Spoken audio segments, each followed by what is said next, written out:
Bagaimana? Kau tertarik? Iya, saya tertarik.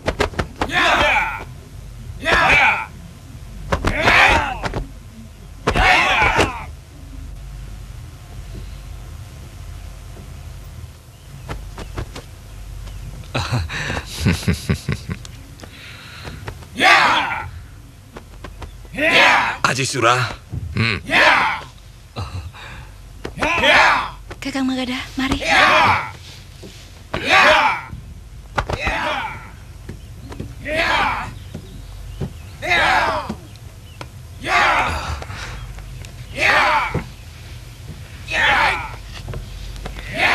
Aji Sura, kamu boleh berguru di sini, asal mau mematuhi peraturan kami, yaitu tidak boleh mabuk-mabukan, main perempuan, dan harus bisa berlaku jujur. Saya akan berusaha keras untuk mematuhi semua peraturan yang sudah ditetapkan di sini. Bukan cuma kamu, siapapun dikenakan wajib bekerja untuk kepentingan bersama secara bergilir.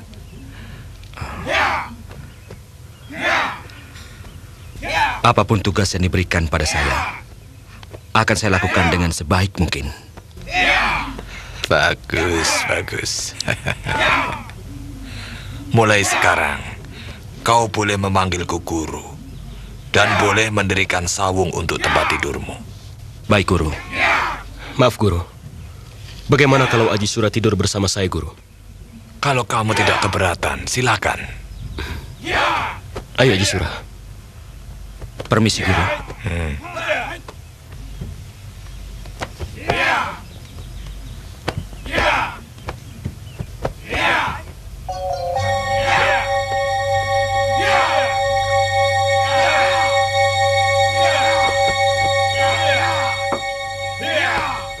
Minumnya, Guru. Terima kasih.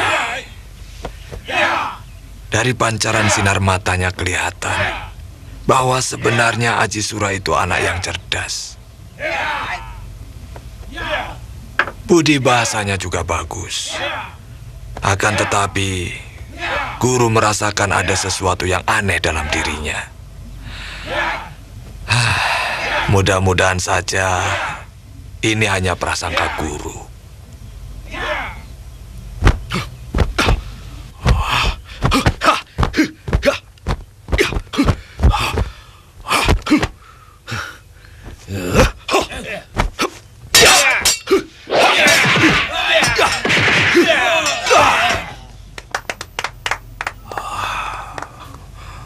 Lihat teman barumu itu. Baru 2 hari mengikuti latihan, tapi sudah mampu menguasai jurus dengan baik. Sementara kalian sudah 2 pekan, belum juga bisa. Aji Sura, kemari. Saya, Guru.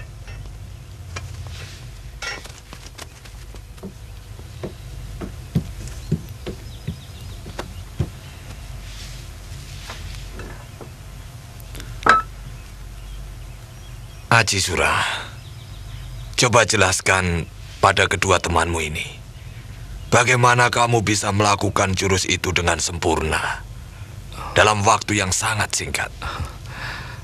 Guru, saya memusatkan pikiran saya hanya pada gerakan jurus itu. Kemudian saya mencoba melihat semua guna dari setiap gerakan itu. Lalu saya uraikan gerakan pokok dari kembangannya. Baru kemudian saya lakukan. Ini sebuah contoh kecerdasan. Artinya, dalam persoalan apapun, mestinya kalian harus pandai memilah mana yang pokok dan mana yang sampingan. Kembangan dalam ilmu silat hanya untuk keindahan dan ciri mati sebuah aliran. Tapi yang paling pokok adalah gerakan inti dari jurus itu sendiri. Magadha, kamu harus tiru cara berpikir Aji Sura dalam memainkan ilmu silat. Aku yakin kamu bisa mempelajari dengan cepat seperti Aji Sura. Saya, Guru. Kau juga, Dayasi. Baik, Guru.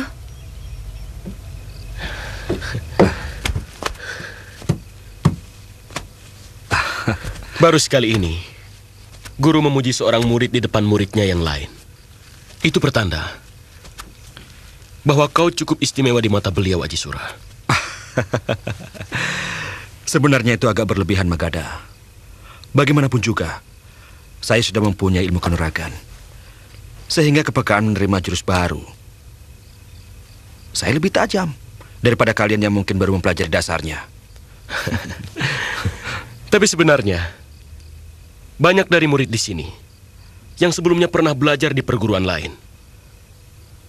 Dan ternyata mereka tidak sepintar kau. Magada, kalau memuji jangan berlebihan. Saya jadi malu.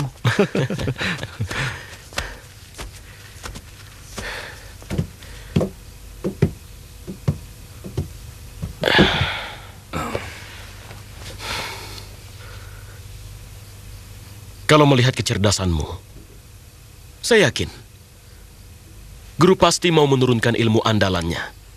Maaf, kalau boleh saya tahu, apa kehebatan ilmu guru kita itu? Menurut Ayahanda, konon pemilik ilmu naga pertala tidak mungkin akan mati selagi kakinya masih menginjak bumi. Dan yang saya dengar, sebenarnya guru sudah ingin mati, menyusul istrinya, tapi tidak ada satupun pendekar yang bisa mengalahkannya. Kemudian atas usul Gusti Prabu Brahma Kumbara, beliau diangkat sebagai guru untuk menggembleng calon-calon perwira Madangkara. Sebagai orang luar, sebenarnya kau sangat beruntung boleh belajar di padepokan ini. Tentu sekali. Dan tanpa izin dari ayahmu, saya tidak mungkin bisa belajar di sini. Hebat. Seumur hidup, saya belum pernah menemukan ilmu seperti itu.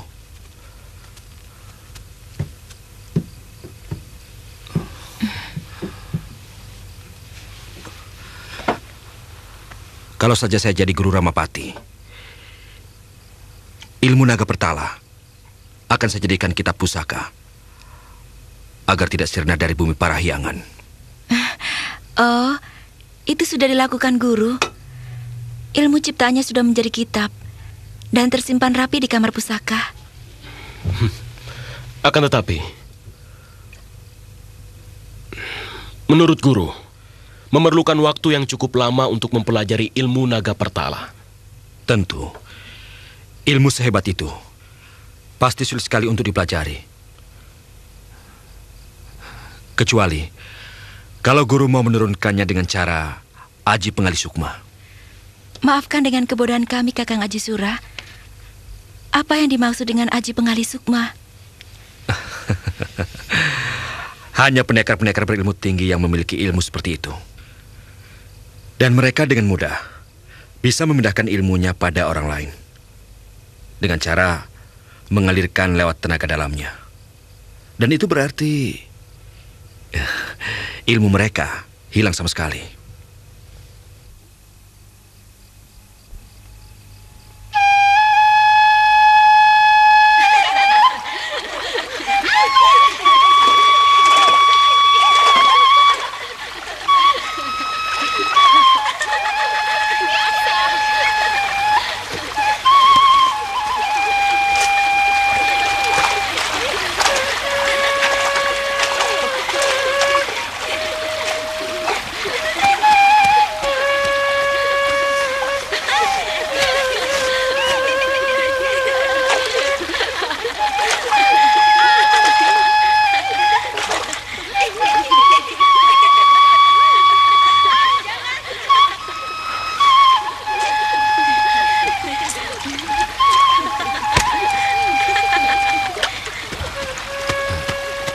Aji Sura, tempat mandi laki-laki bukan di sini, di bawah sana. Oh, maaf. Saya belum tahu. Mau kemana? Biasa, mau ambil air buat mandi guru. Sini saya bantu. Jangan, kamu belum biasa. Kata siapa belum biasa? Mari, mari, mari. Di mana tempatnya? Tuh, di bawah pohon aren. Mari.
Sekarang giliranku, Surah.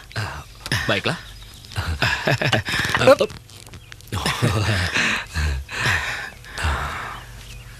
Kalau kau mau, kau boleh membelah kayu bakar untuk keperluan kita memasak. Ya? Baiklah. Akan saya lakukan dengan baik.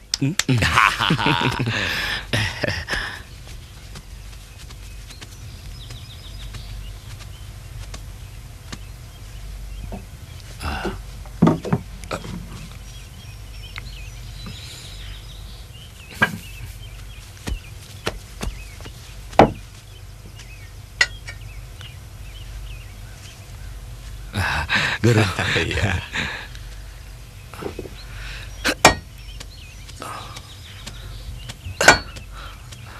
Kakang Manggada belum bangun, Kakang Surah? Waktu saya tinggal tadi belum. Tapi entahlah sekarang. Anak penggede biasa. Mana mau bangun pagi? Saya kira Kakang Manggada terlalu letih, Guru. Semuanya juga letih. Kalau mau jujur, seharusnya Aji Sura yang paling letih. Karena Aji Sura lah yang paling giat berlatih. Kalau saya sudah terbiasa bangun pagi, Guru.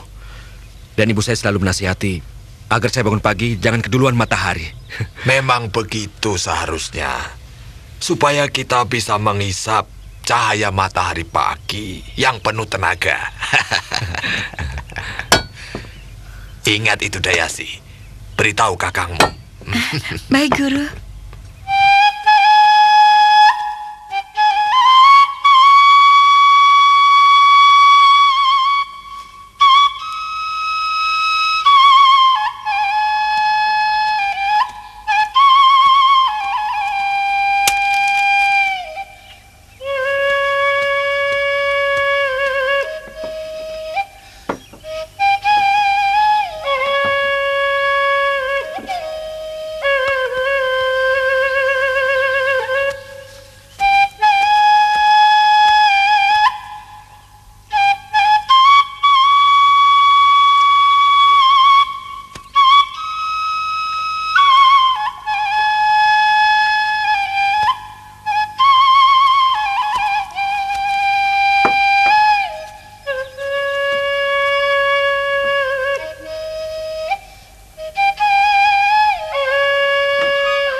Guru, nanti minumnya keburu dingin.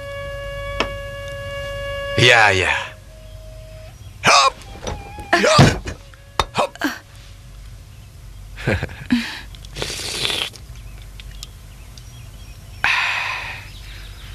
Tolong panggilkan Aji Sura. Baik, Guru.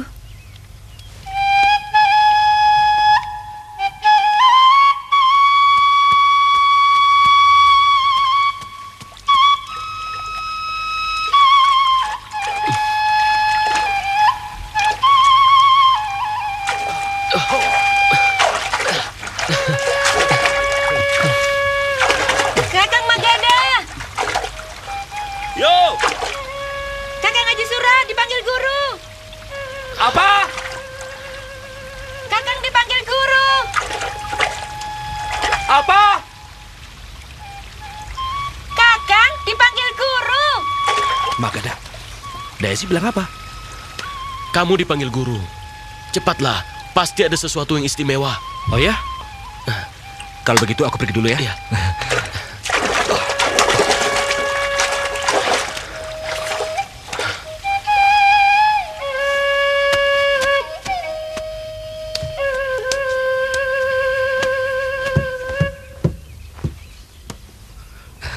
Guru memanggil saya? Ya, ada sesuatu yang ingin kubicarakan. Saya guru. Duduklah.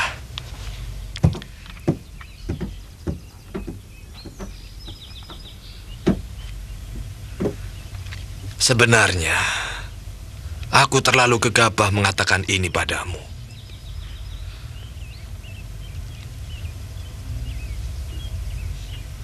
Karena kau baru sehari menjadi muridku. Aku tidak tahu latar belakangmu. Siapa gurumu? Apa aliranmu? Hitamkah atau putih?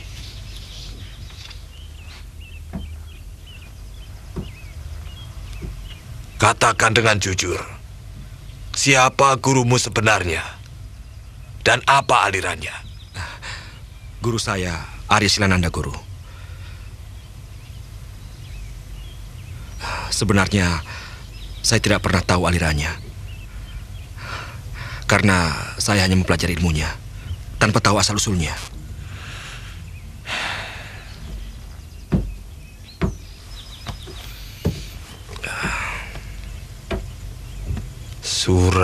Sura. Kamu ini begitu polos. Saya, Guru. Semua pendekar aliran putih pasti kenal dengan gurumu. Si jubah hitam, pembasmi kejahatan. Sebelum dia hidup mapan di Kahuriban, dia malang melintang di seluruh negeri di Jawa Dwipa ini, memburu penjahat-penjahat. Guru kenal beliau? Tentu saja.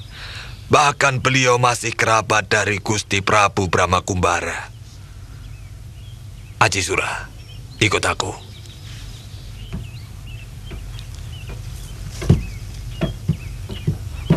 Duduk.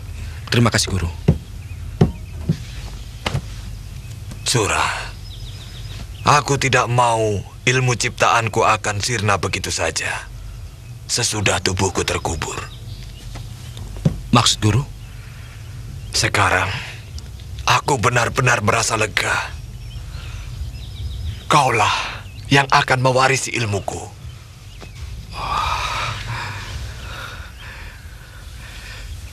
Sulit saya melukiskannya dengan kata-kata, Guru. Tapi yang pasti, saya sangat berterima kasih, Guru. Iya, tengah malam nanti, kau akan menerima ilmu naga bertala. Terima kasih, Guru. Terima kasih.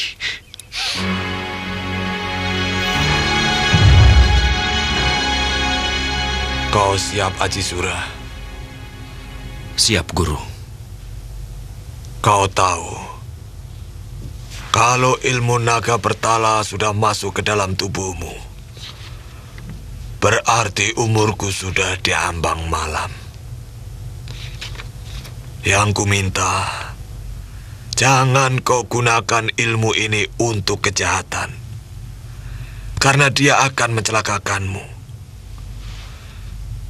Ilmu naga bertala belum ada tandingannya, tapi bukan tidak bisa kalah. Karena selamanya, kecerdikan manusia akan mampu mengalahkan ilmu apapun di dunia ini.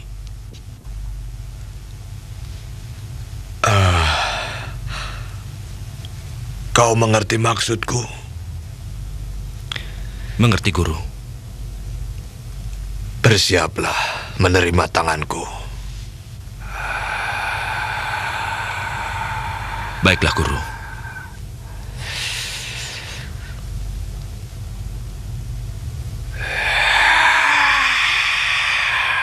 Bertahanlah, Haji Sura. Kerahkan seluruh tenaga dalammu. Jangan sampai terjadi penyimpangan, sebab bisa mencelakakan dirimu.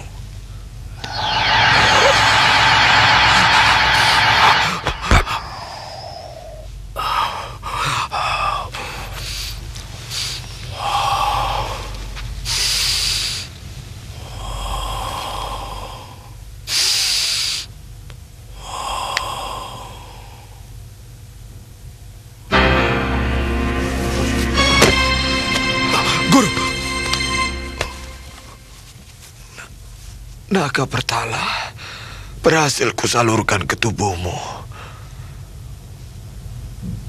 Bawa aku ke dalam. Tubuhku semakin menggigil.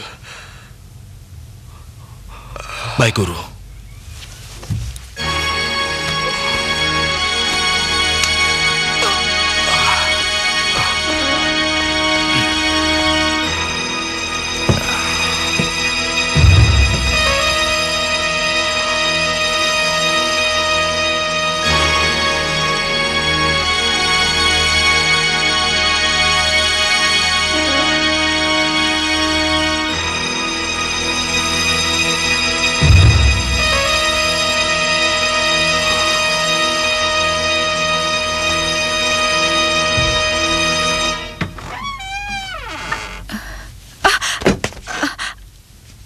Ada apa, Kakang Surah?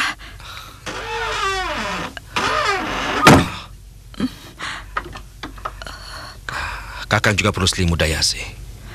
Selimut hangat. Jangan dekat, Kakang Surah. Kau sudah kami anggap sebagai saudara. Malam ini, Kakang ingin kau menganggapku sebagai suamimu. Jangan bercanda, Kakang Surah. Kau bisa dibunuh guru kalau berani berbuat mesum. Guru kalian sudah jompo, karena seluruh ilmunya sudah diberikan pada Kakang Dayasi.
Aji Sura.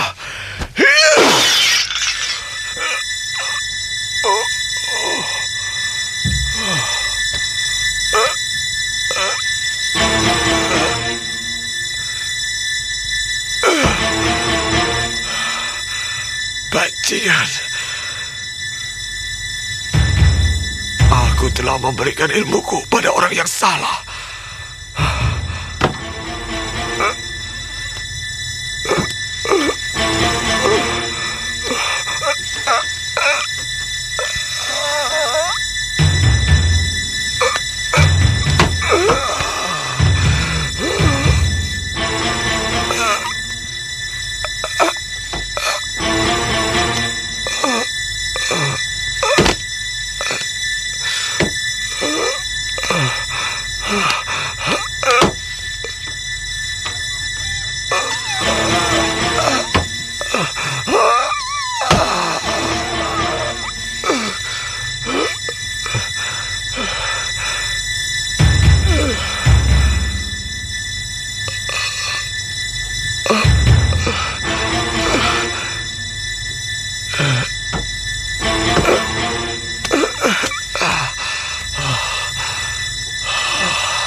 Ada apa ini?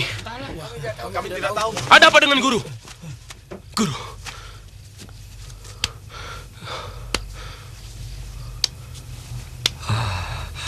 Apa yang terjadi, guru? Aji Sura telah menipuku. Dia anak sesat. Teganya dia membunuh Dayasi. Dayasi. Lagi pula, seluruh kitab padepokan dia curi. Magadha, Iya, guru. cepat beritahu ayahmu. Bajingan itu benar-benar berbahaya. Hati-hati. Naga pertalahannya bisa dihancurkan kalau tubuhnya lepas dari tanah. Baik, guru. Kalian rawat guru baik-baik. Baik.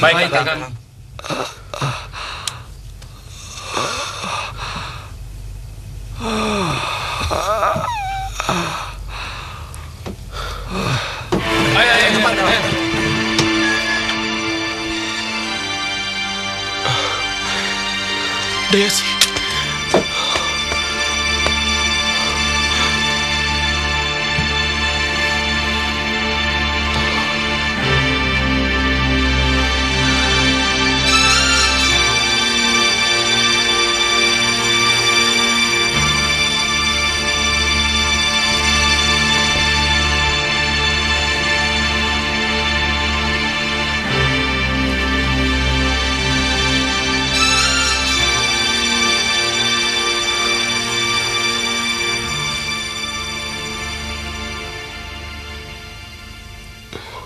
Aji Sura. Bajingan. Kamu yakin Dayasi sudah mati? Saya melihat sendiri, Bapak. Guru Ramapati juga terluka. Begitu saya melihat pembunuh itu, saya langsung mengejar. Tapi ilmu orang itu benar-benar luar biasa. Saya kehilangan jejak. Ke arah mana larinya? Saya kira ke selatan, Bapak.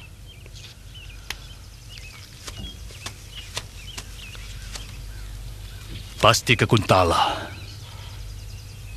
Berarti dia bukan orang sembarangan. Aku akan melaporkannya kepada Gusti Prabu. Kalau Bapak percaya pada saya bersedia mengorbankan nyawa untuk bela Pati. Saya hanya membutuhkan kuda yang kuat. Boleh. Tapi aku tetap akan melaporkannya kepada Gusti Prabu. Terima kasih, Bapak. Jangan percaya, Ayah. Dia ini bajingan. Tidak tahu budi. Dia yang membunuh Dayasi. Kurang ajar.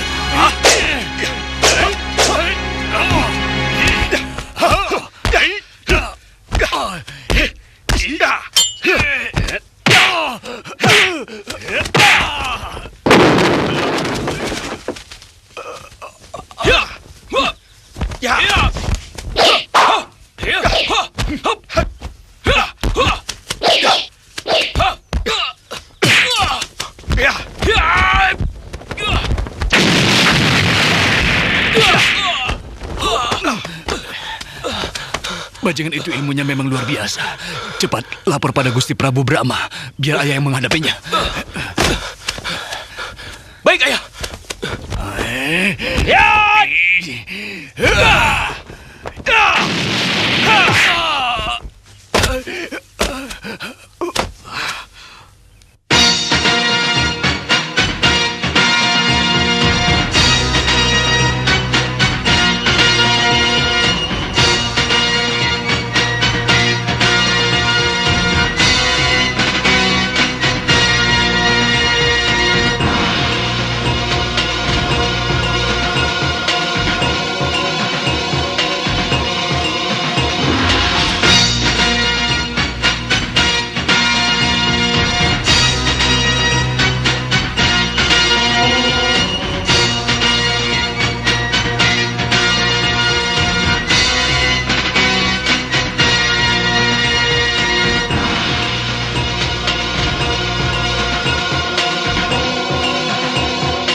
Ini sebuah contoh kecerdasan.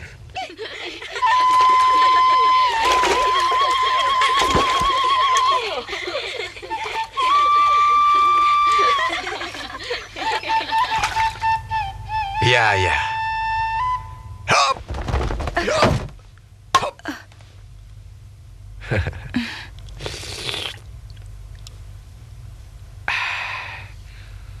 Tolong panggilkan Aji Sura. Baik, Guru. Bertahanlah, Aji Sura. Kerahkan seluruh tenaga dalammu.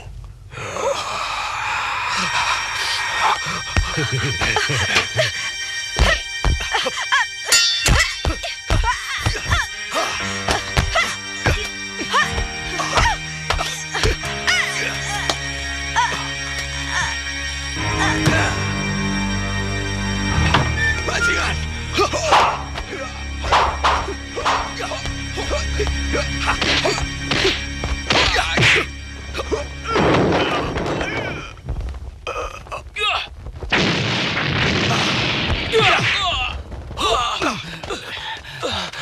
Bajingan itu ilmunya memang luar biasa. Cepat lapor pada Gusti Prabu Brahma, biar ayah yang menghadapinya. Baik, Ayah.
Haji Sura, bajingan.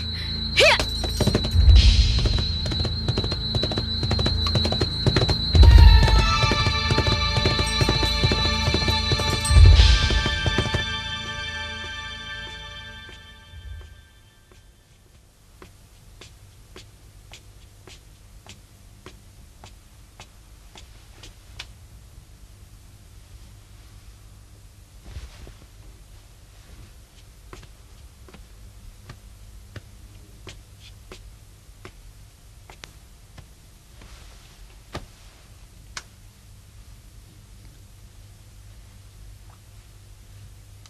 Dalam kesempatan yang sangat berbahagia ini, saya ingin menyampaikan rasa penyesalan saya karena telah melarang Pitaloka berhubungan dengan Gusti Prabu. Jangan pikirkan tentang itu, Paman.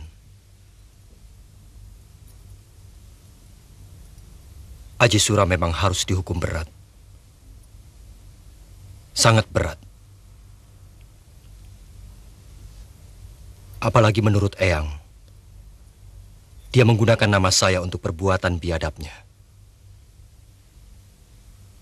Paman, akan saya hukum dia dengan tangan saya sendiri. Berhenti! Saya Putra Ranggata, mau menghadap Gusti Prabu. Maaf Raden, Gusti Prabu baru saja pergi. Pergi kemana beliau? Saya tidak tahu Raden, akan tetapi beliau menuju ke arah utara.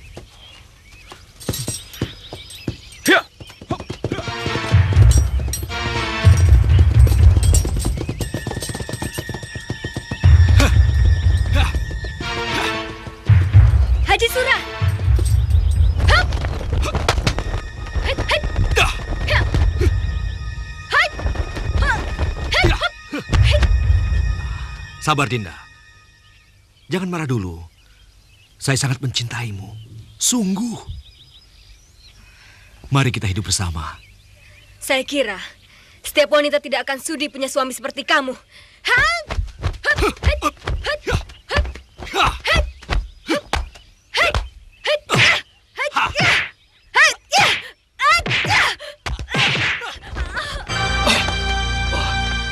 Dinda. Dinda. Jangan sentuh saya, Kanda. Saya sudah kotor. Dinda. Jangan berkata seperti itu. Buat Kanda, Dinda masih seperti Dinda yang dulu pertama kali Kanda kenal. Dinda. Jangan, Kanda. Saya mohon.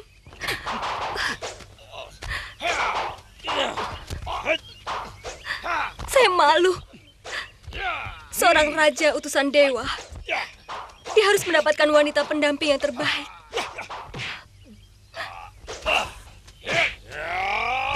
Dinda. Sebagai manusia, kita semua tidak akan luput dari kesalahan. Hanya bedanya, ada yang lebih dulu mendapatkan kesalahan itu, dan ada yang mendapatkannya belakangan. Dinda. Tidak, Kanda. Saya tidak pantas lagi. Yang ada dalam pikiran saya sekarang, bagaimana membunuh bajingan seperti itu, karena akan membahayakan wanita lain. Dinda, tenangkan pikiranmu. Kanda yakin semuanya akan bisa teratasi.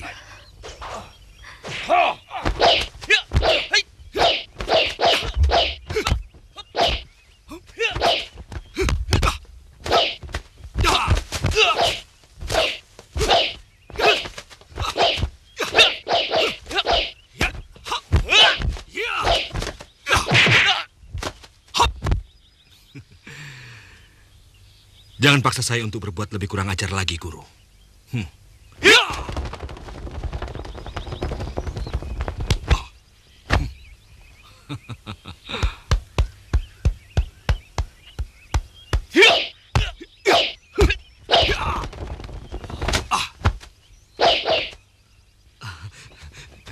Sudah, Guru. Jangan diteruskan. Jangan panggil lagi aku guru. Kau harus mati di tanganku. Teganya kau merusak masa depan anakku. Maaf, bukan saya yang memulai. Tapi Dinda Pitaloka yang lebih dulu minta dicumbui. Saya hanya terpaksa memenuhi nafsu dari orang yang sangat saya cintai. Bajingan. Haji Surah! Dasar bajingan. Kau memperkosa dan membunuh calon istriku. Apakah itu juga karena terpaksa? Ayah.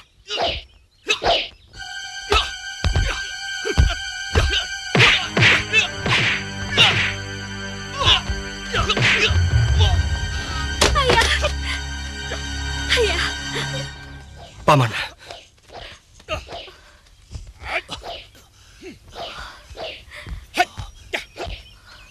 Pitaloka, hati-hati menghadapi anak murtad itu. Dia harus mati di tangan saya, Ayah. Ayah telah mendengar semua dari Eyang Astagina. Kau memang berhak membalasnya.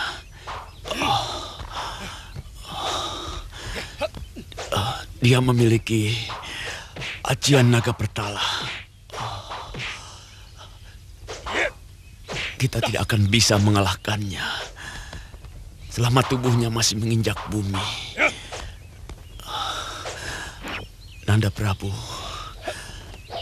Paman yakin Ananda pasti mampu mengalahkannya. Saya akan berusaha, Paman.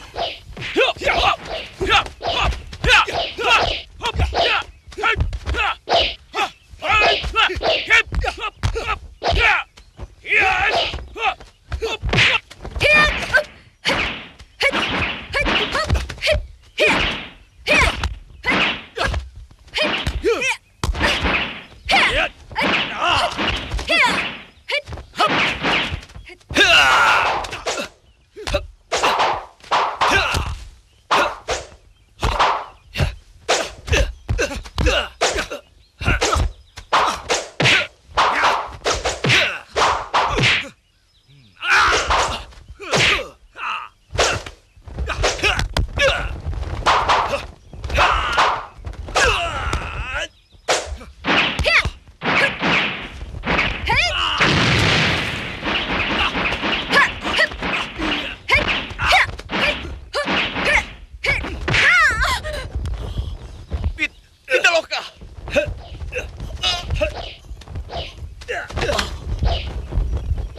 Mana Pitaloka? Paman tidak bisa mencegahnya. Seseorang telah membawanya pergi.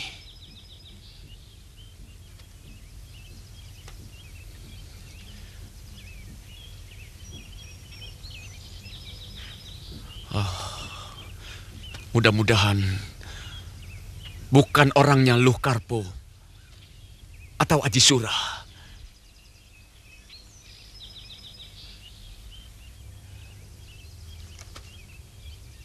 Saya juga mengkhawatirkan keadaan Dinda Pitaloka.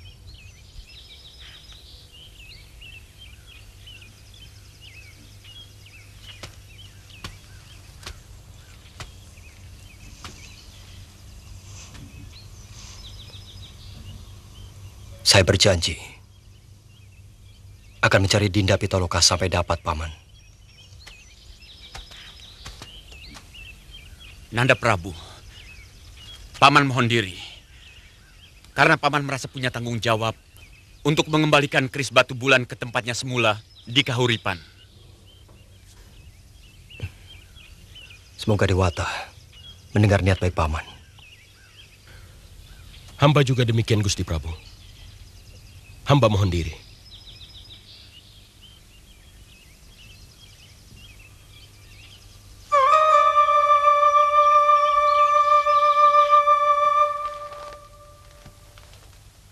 Ayo, kita minumkan ramuannya, Kakang.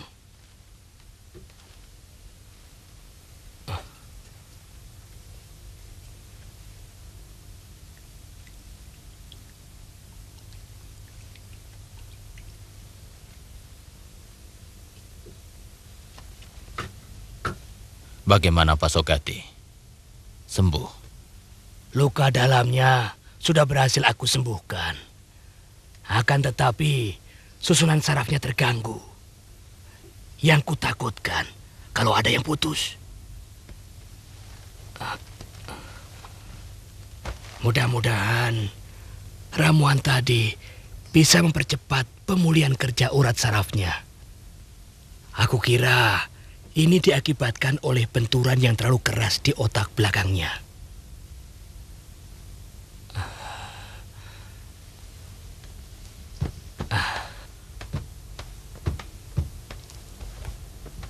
Apa masih bisa disembuhkan, Ki Pasogati? Aku bukan ahli urat saraf, Kakang. Kemampuanku terbatas.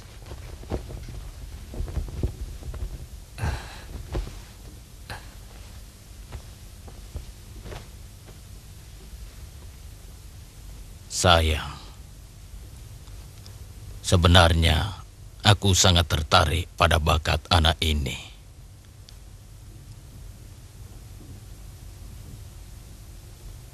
Bentuk tulangnya dan gerakan tubuhnya sangat cocok untuk ilmu jagat selaksa.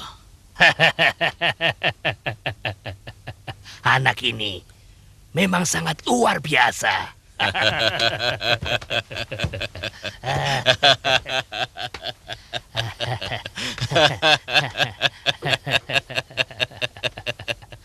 Bukan cuma Kakang, aku juga ingin mewariskan ilmuku kepadanya.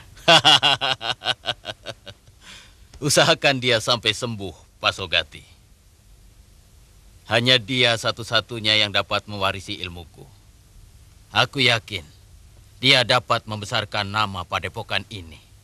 Apalagi ajian jagat selaksa kuwariskan kepadanya. Rimba persilatan akan gemetar mendengar nama padepokan Binangun ini.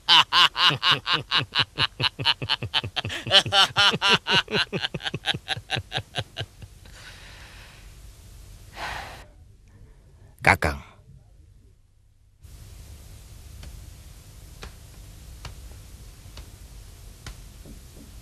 aku sangsi, Kakang.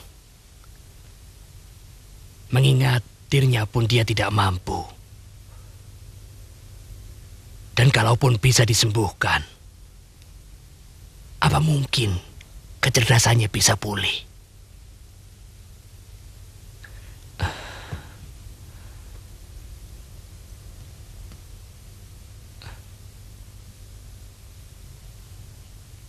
Coba kau ingat-ingat dulu. Barangkali kau pernah tahu ada tabib saraf yang pintar, Pak Sogati.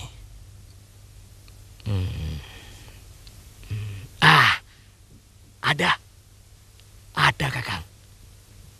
Sebelum meninggal, guru pernah menyebut nama tabib itu. Dia tinggal di Lembah Naga Biru. Kalau tidak salah, tabib itu bernama Prada Bisnawa. Kalau begitu, besok kita bawa anak ini ke sana. Aku tahu tempatnya. Letaknya dekat Gunung Cikuray. Sebaiknya anak ini biar pulih dulu tubuhnya. Aku akan merawatnya. Sementara itu, Kakang pergi menemui tabib Prada Bisnawa. Siapa tahu beliau bersedia mengobati di sini.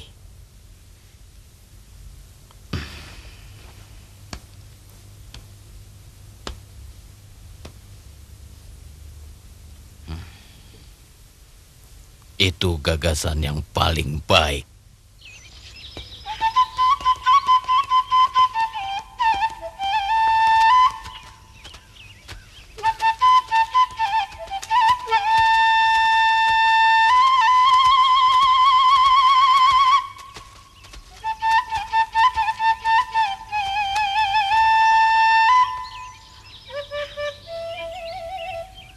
Kalian boleh pergi.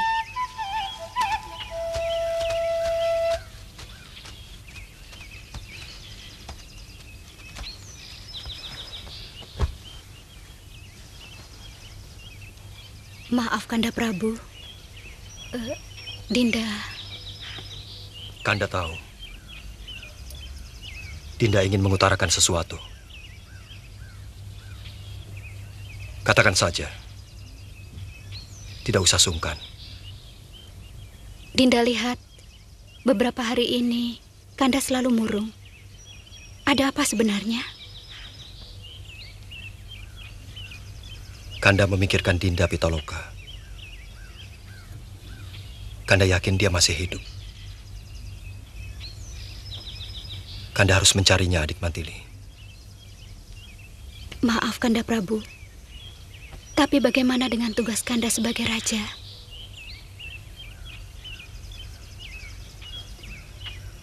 Itu persoalannya.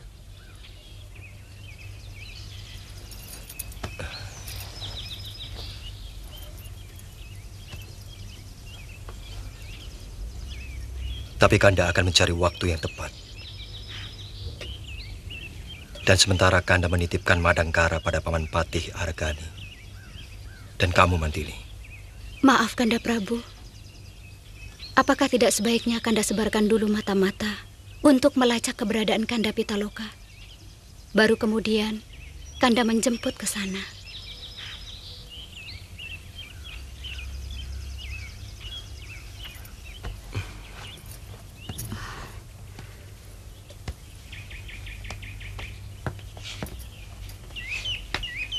Kanda sudah menanyakan ke beberapa tempat. Tapi Dinda Pitaloka tidak ada.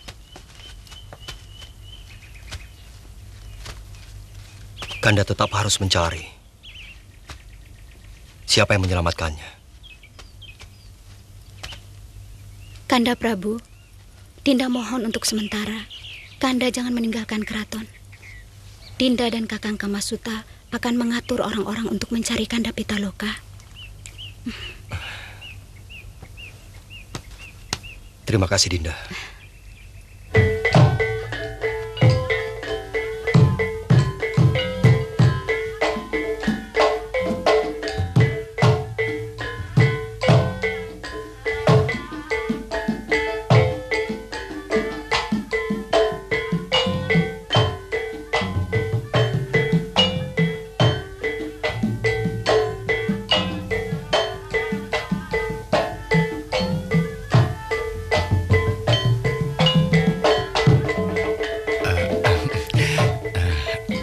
Barangkali Kakang ingin ikut menari. Tidak.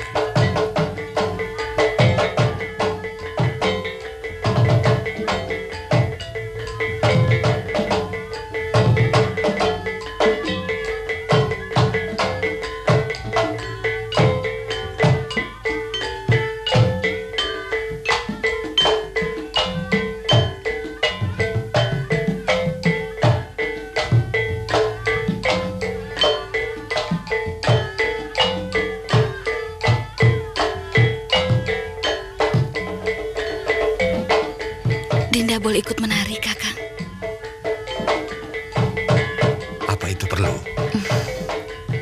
Ya, kalau tidak boleh, buat apa Dinda ikut kemari? Maaf Kakang, saya rasa tidak ada salahnya kalau istri Kakang ikut menari. Saya kira kami di sini akan mendapatkan kehormatan bisa menyaksikan perkembangan seni tari di negeri Kakang. Ya, silakan.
Lasmini, kau sudah memberikan aib padaku.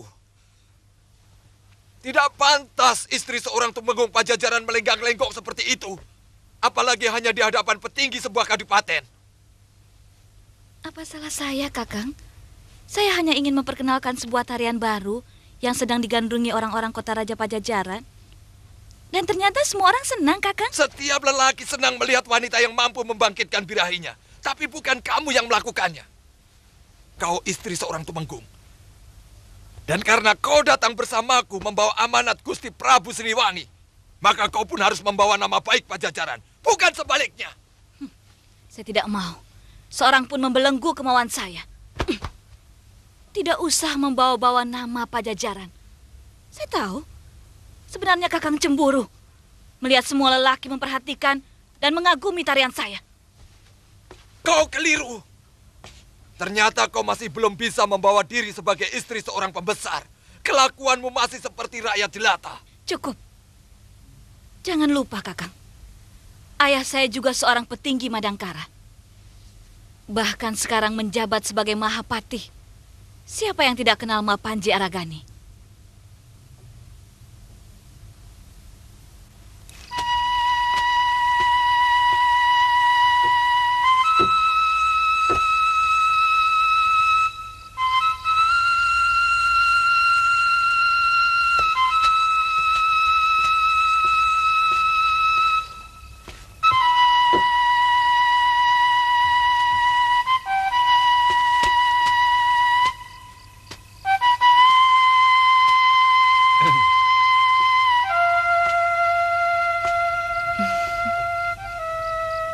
Saya kira siapa?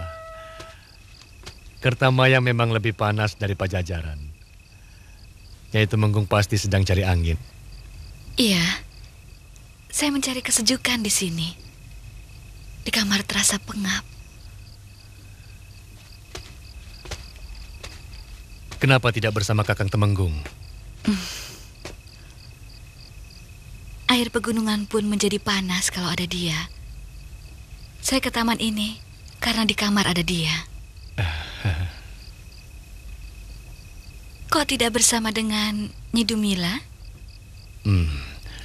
Sama dengan Nyai Tumenggung.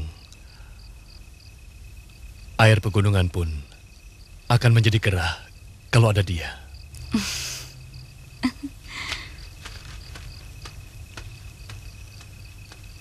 Nyai Tumenggung.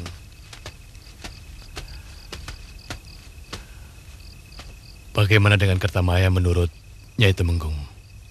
Panggil saja saya Lasmini. Dan saya boleh memanggil Anda dengan... Kakang juga cukup. Terima kasih.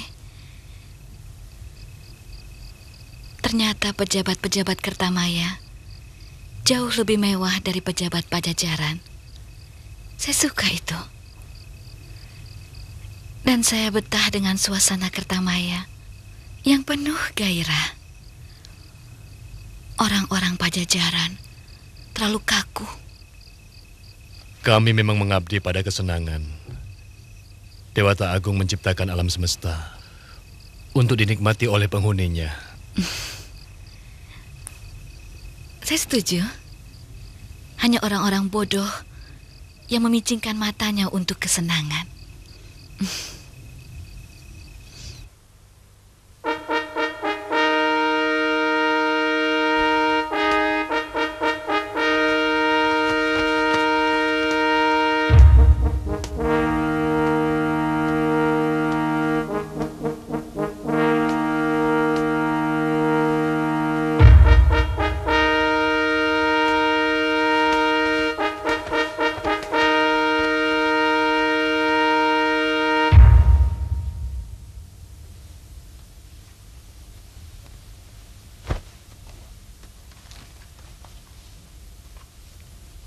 Tahun ini kami tidak bisa mengirimkan upeti karena kami mengalami gagal panen. Saya kira bukan masalah upetinya Raden Adipati, tetapi penghadapan Raden yang diperlukan. Dan mungkin Gusti Prabu malah akan memberikan bantuan kepada Kadipaten Kertamaya ini, kalau memang sedang mengalami kekurangan. Kami tidak butuh bantuan. Kami akan berusaha mengatasinya sendiri. Kalau memang demikian kemauan Raden, sebagai utusan saya mohon jawaban Raden tertulis dalam surat, agar Gusti Prabu memahami dan mempercayai bahwa itu memang benar-benar kemauan Raden. Narwada.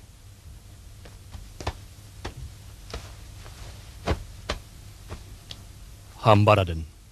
Tuliskan surat kepada Sang Prabu. Katakan bahwa tahun ini dan mungkin juga tahun depan Kadipaten Kertamaya tidak bisa mengirim upeti. Bahkan tidak bisa mengirimkan utusan. Maaf Raden, pernyataan seperti itu sama artinya dengan pembelotan.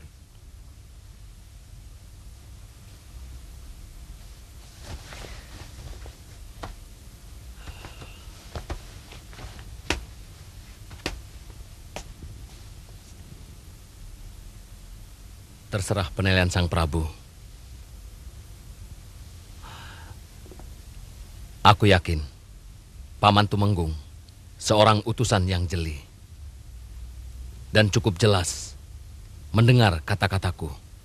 Lebih dari jelas, Raden.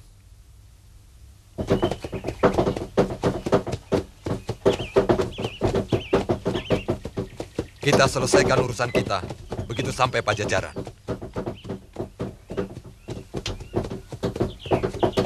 Mungkin kita kurang mampu saling mengimbangi biduk rumah tangga kita, sehingga makin lama makin terasa oleng. Saya tidak suka. Kebebasan saya terlalu dibatasi. Perkawinan itu sendiri adalah batas, yang untuk hal-hal tertentu sangat tabu dilanggar oleh seorang yang terikat di dalamnya. Seorang istri pantang mempermalukan suaminya. Demikian pula, seorang istri pantang menemui lelaki lain tanpa sepengetahuan suami. Kaum lelaki selamanya ingin menang sendiri. Berapa banyak para suami menyimpan gundik di luar istrinya yang sah? Apa itu adil? Perkawinan bagi saya hanya penjara untuk kaum wanita. Lasmini,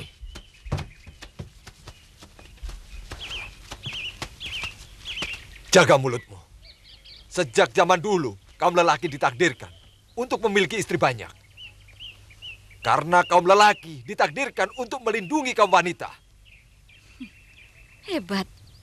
Betapa enaknya jadi kaum lelaki. Dengan dalih melindungi kaum wanita, lalu berhak memiliki istri sebanyak mungkin.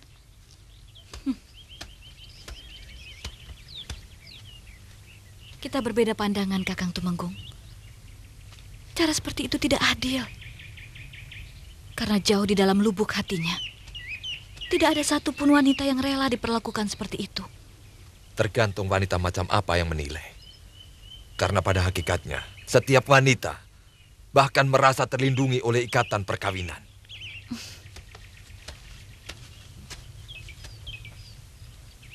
Kalau begitu, saya termasuk wanita yang lain, Kakang. Saya kira jalan yang terbaik satu-satunya. Kita harus pisah.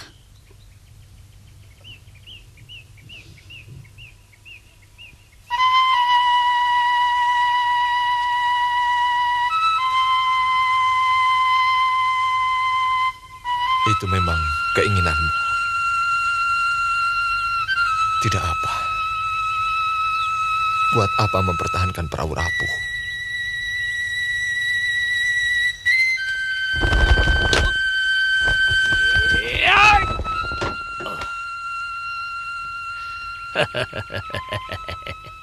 Lihat dan perhatikan dengan seksama. Jurus andalan kepunyaanku. Hai.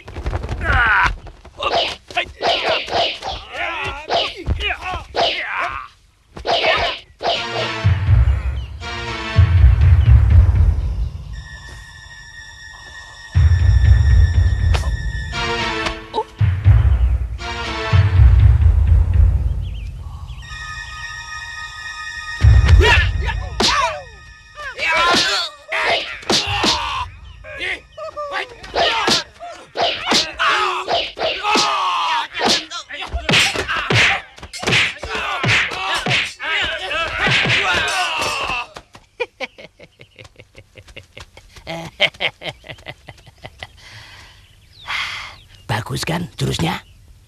Jurus tadi namanya bidadari memetik rembulan. Aku yakin kau pasti tertarik dengan jurus itu. Kalau kau sudah sembuh, kau pasti akan mampu melakukannya dengan baik.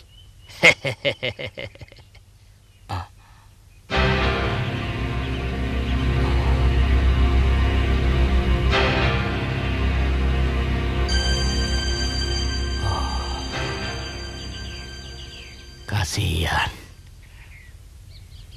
Kasihan nasibmu, nak. Mungkin kematianmu jauh lebih harum daripada keadaanmu seperti sekarang ini. Hampir semua perguruan silat di Madangkara sudah saya suruh untuk dimata-matai, Kanda Prabu. Siapa tahu ada seorang guru silat yang menyelamatkannya. Aku sangat mengkhawatirkan keselamatannya, Dinda. Barangkali Kanda Pitaloka punya... Guru silatnya cuma ayahandanya sendiri. Dan guru kebatinannya adalah Eyang Astagina. Tauku cuma itu. Tidak mungkin Prabu Siliwangi membiarkan tindakan kita. Sebab apa yang selama ini kita lakukan agak terburu-buru. Kita belum siap benar. Sebab kita akan konyol kalau pasukan Pajajaran menyerbu ke sini.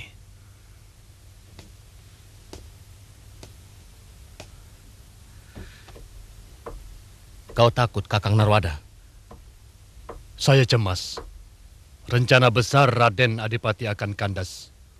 Hanya karena terburu-buru.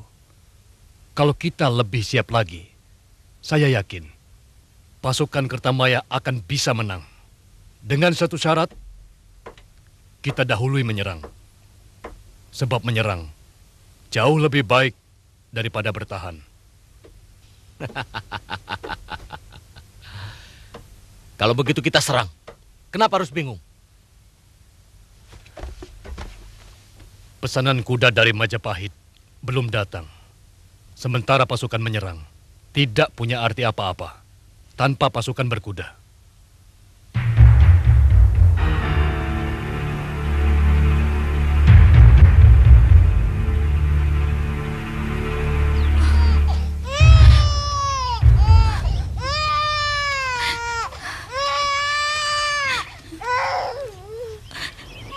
Aku titip Anjani, Tiram. Rawat dia dengan baik. Karena aku tahu Kakang Tumenggung sangat sibuk. Sebenarnya mau kemana? Di sini sudah enak. Apalagi yang akan dicari? Gusti Tumenggung juga sangat mencintai Den Ayu. Kekayaannya juga cukup, bahkan lebih.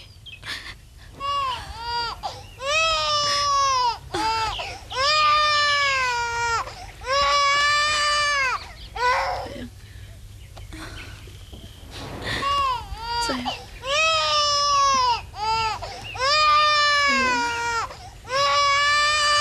Ada satu hal yang tidak bisa kau mengerti.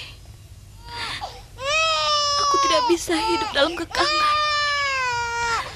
Aku biasa bebas seperti burung yang hinggap dimanapun aku suka. Sementara di sini aku terkungkung.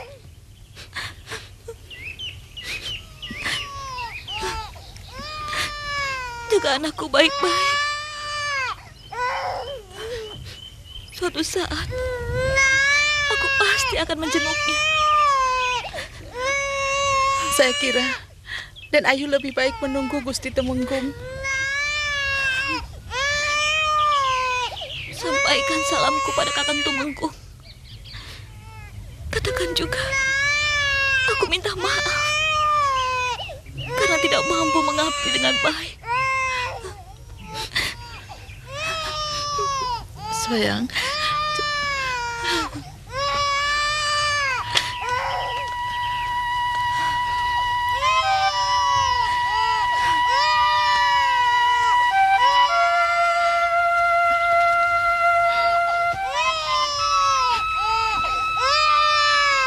Anjani, nanti kalau sudah besar, jangan jadi pendekar, ya.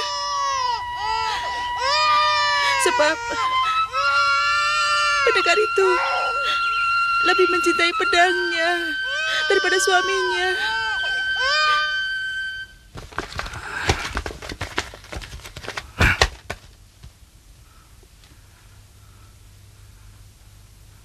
Lancang. Dananjaya harus membayar mahal untuk pembelotannya itu.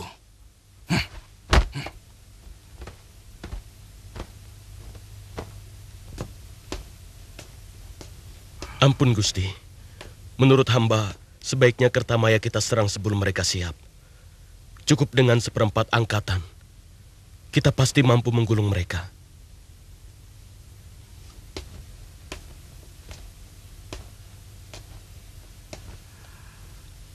Aku inginkan Adipati itu ditangkap hidup-hidup. Maaf Kanda Prabu. Saya kira lebih baik memilih jalan yang paling sedikit memakan korban. Perang akan menghancurkan perdagangan dan pertanian rakyat. Sementara menurut laporan Tumenggung Gitanyali, kehidupan rakyat Kertamaya cukup makmur. Bagaimana kalau Kanda Prabu mempercayakan tugas itu kepada saya?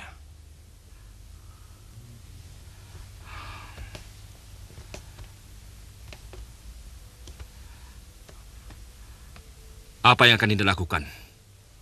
Saya akan menangkap Adipati Dananjaya hidup-hidup tanpa mengorbankan rakyat. Hamba hanya membutuhkan satu pasukan, 100 orang, dan perbekalan selama 5 hari. Aku selalu percaya pada Dinda. Kapan akan bergerak? Lusa. Mohon maaf Gusti Prabu. Hamba mohon izin ikut. Sebab hamba mengenal Kertamaya. Hampir setahun lamanya hamba tinggal di sana. Dinda Kian Santang yang akan menentukan boleh ikut atau tidak.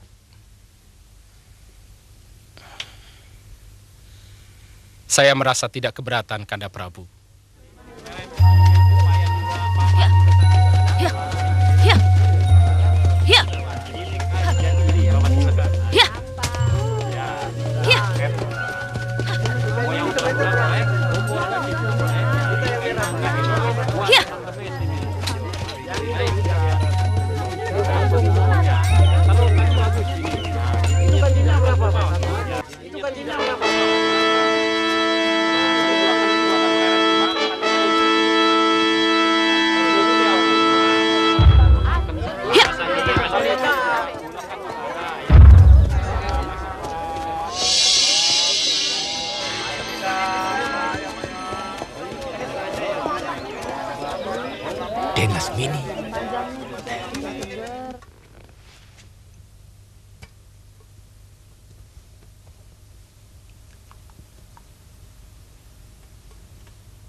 Saya tidak membenci dia. Dinda jangan salah paham. Mana mungkin seorang ayah memusuhi anaknya sendiri. Saya cuma khawatir dia akan kembali mengganggu Gusti Brahma. Kanda terlalu merendahkan Lasmini. Apa sudah begitu rendahkah tabiat anak kita? Kalau dulu dia mengejar-ngejar Gusti Brahma, karena dia sangat mencintainya. Apa itu salah? Tidak. Kalau yang dicintai juga membalas cintanya. Apa yang dilakukan oleh anak kita benar-benar memalukan. Dia sudah tahu bahwa Gusti Brahma tidak mencintainya. Tapi dia nekat. Akibatnya kita yang menerima aib.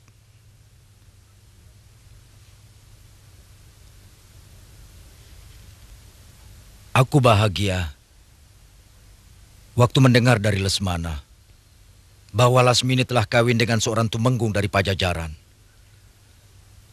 Meski harus berpisah dengan anak kandungku sendiri. Tapi kenapa Kanda sekarang kelihatannya tidak bahagia? Padahal anak yang kita rindukan itu datang. Lalu, mau apa dia pulang? Mau apa? Ucapan apa itu, Kanda? Dia anak kita yang telah sekian tahun berpisah. Kemudian dia pulang. Dinda tidak mengerti. Ayah macam apa sebenarnya Kanda ini? Jangan salah paham, Dinda.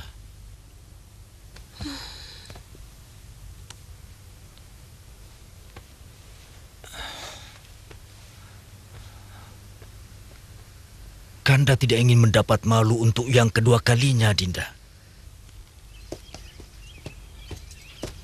Kakang Muharda.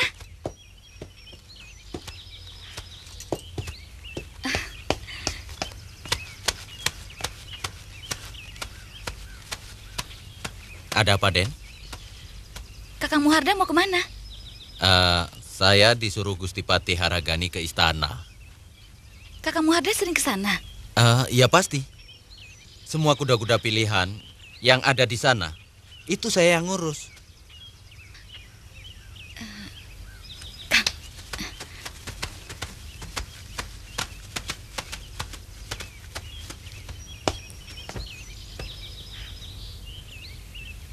Kang, barangkali Kakang tahu siapa calon pengganti permaisuri Kakang Brahma? Belum ada. Karena Gusti Prabu masih sangat yakin bahwa beliau bisa menemukan Den Pitaloka. Itu sebabnya kenapa beliau belum berniat mencari penggantinya. Kenapa Kakang Brahma tidak berusaha mencarinya? Sudah. Bahkan puluhan prajurit dikirim untuk mencari Den Pitaloka. Tapi sampai sekarang belum ada kabarnya. Memangnya kenapa, Den? Tidak apa-apa.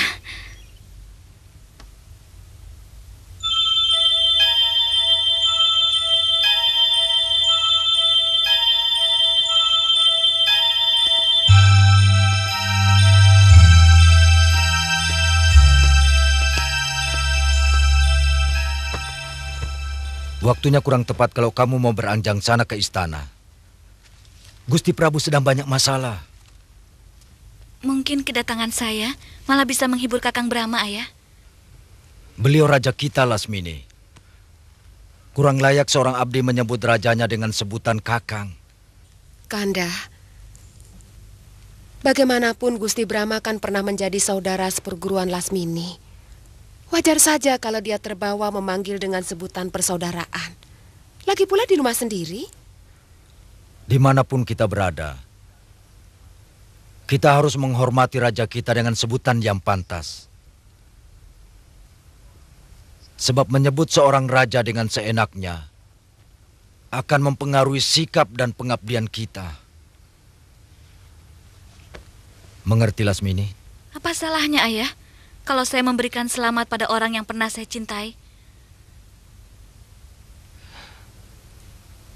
Tidak ada yang salah. Tapi tidak dalam waktu dekat ini. Dan tolong, jaga nama baik ayahmu. Ayah pikir saya mau apa? Saya sudah memiliki segalanya. Saya sudah menikah. Suami saya juga bukan orang rendahan. Seorang tumbenggung dari sebuah kerajaan besar, Ayah.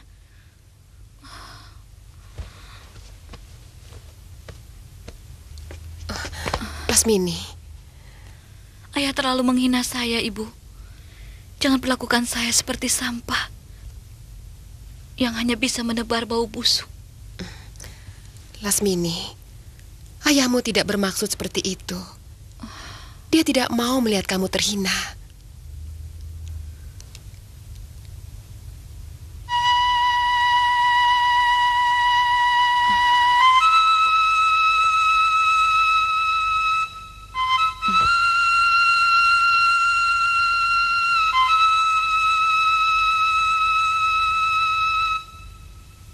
Kali ini, saya harus merasakan kehangatan dekapanmu, Kakang Brahma.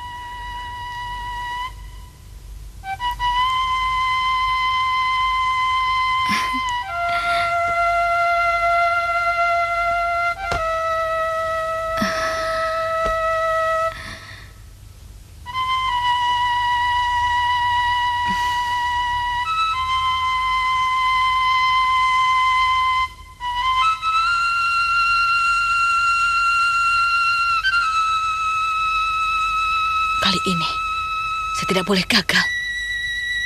Saya harus tempuh dengan cara apapun.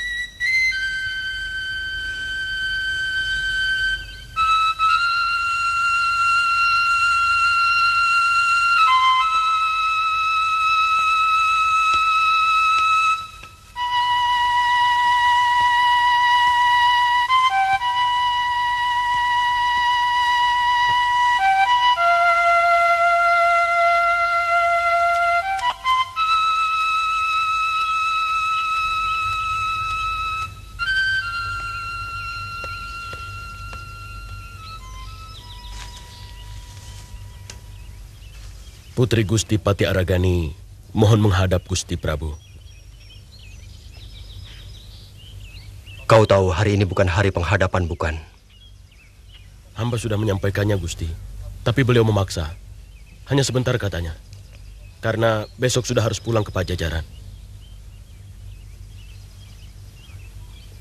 Hanya untuk kali ini kuizinkan.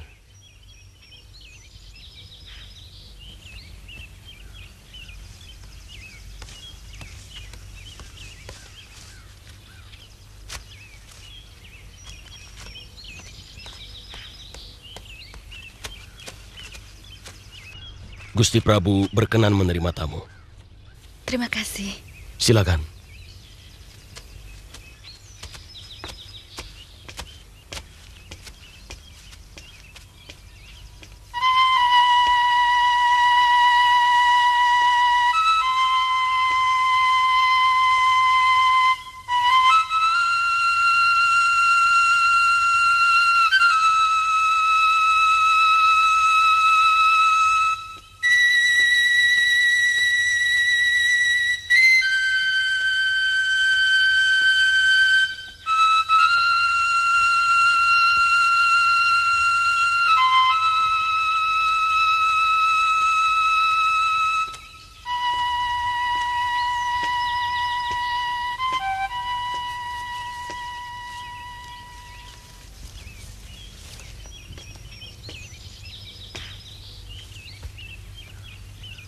Hamba mengucapkan selamat atas pengangkatan Paduka sebagai Raja Madangkara. Dan hamba juga berterima kasih atas pengangkatan ayah hamba sebagai Mahapati. Terima kasih, Lasmini. Saya hanya menjalankan garis ketentuan Dewata Agung. Terimalah sembah hamba sebagai abdi. Jangan berlebihan, Lasmini. Saya tidak suka.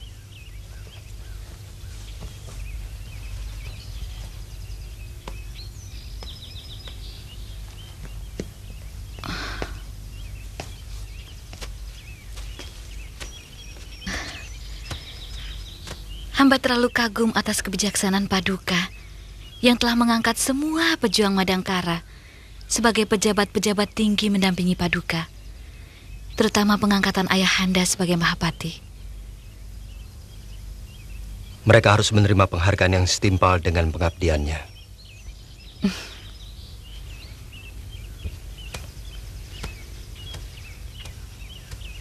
Tindakan Paduka mengingatkan hamba pada cerita Raden Wijaya yang juga membagi kedudukannya pada orang-orang yang membela perjuangannya.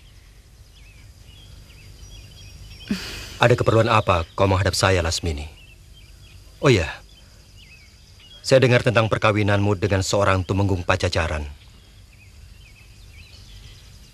Paduka percaya tentang cinta? Siapapun akan yakin itu. Karena cinta adalah air suci yang memadamkan api. Air suci yang menyuburkan semua tanaman. Dewata mencipta Mayapada dengan cinta. Sehingga ketika dunia kehilangan cinta, maka kehancuran pasti akan melanda. Itulah nasib hamba. Hamba menikah bukan karena cinta, tapi karena kebencian.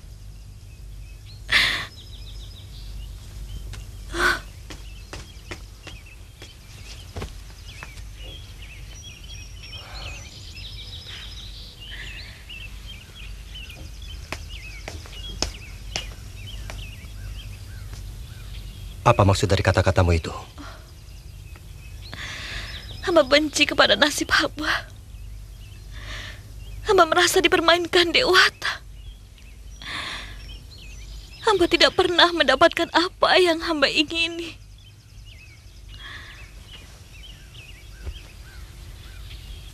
Sejak kecil, hamba menginginkan kasih sayang dari seorang ayah. Tapi tidak pernah hamba dapatkan. Karena ayah terlibat dalam perjuangan bangsanya. Hamba memimpikan tinggal di rumah gedung. Tapi yang hamba dapatkan rumah gubuk sumpah milik